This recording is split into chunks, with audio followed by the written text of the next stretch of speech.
Ici, on a un calcul d'opérateur, plus précisément un calcul de divergence d'un vecteur. Le vecteur donné ici, ça va être le vecteur A, voilà. Le vecteur A qui, du coup, va nous donner un réel. La divergence d'un vecteur nous donne un réel. La divergence est égale à la dérivée partielle de P selon X, plus la dérivée partielle de Q selon Y, plus la dérivée partielle de R selon Z. On va procéder dans un premier temps par une étape d'identification, voir qui est P, qui est Q, qui est R. Bah, c'est comme dans un vecteur classique avec X, Y, Z. Ici, on a, excusez-moi, ici on a P, ici on va avoir Q, et ici on va avoir R. Ok. On va procéder étape par étape, c'est-à-dire je vais d'abord faire ceci, puis ceci, et additionner le tout. Ok. Donc on va commencer par la dérivée partielle de P selon X, du coup. La dérivée partielle de P selon X, ici. Voilà. Donc c'est-à-dire que je vais prendre ceci, et je vais faire la dérivée partielle de X de mon membre. Ok. Enfin, selon X, de tout ce membre.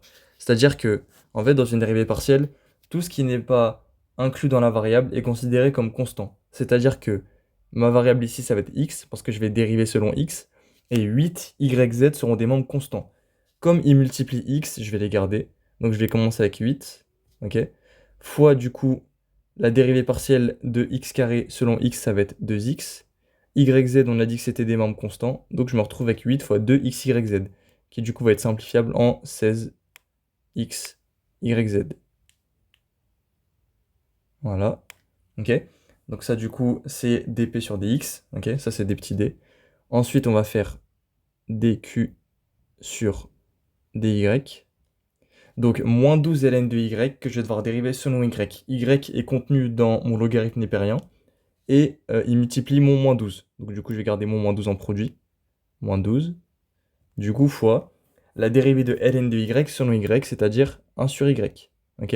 Je vais donc avoir moins 12 fois 1 sur y que je vais pouvoir simplifier en moins 12 sur y. Ok, c'est cool. Ensuite, je vais avoir finalement dr sur dz.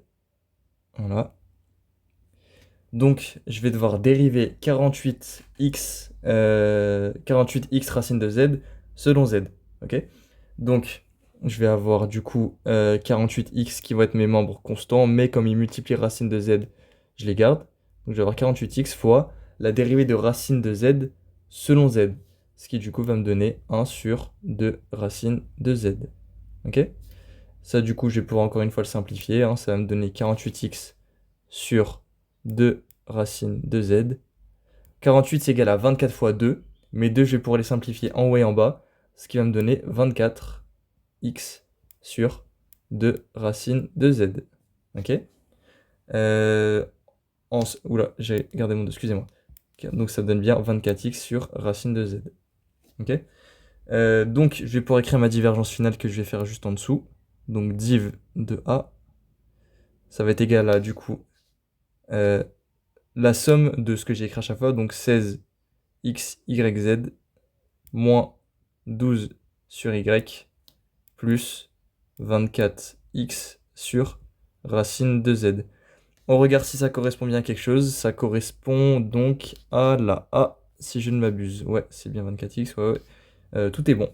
Voilà, donc c'est comme ça qu'on fait la divergence d'un vecteur.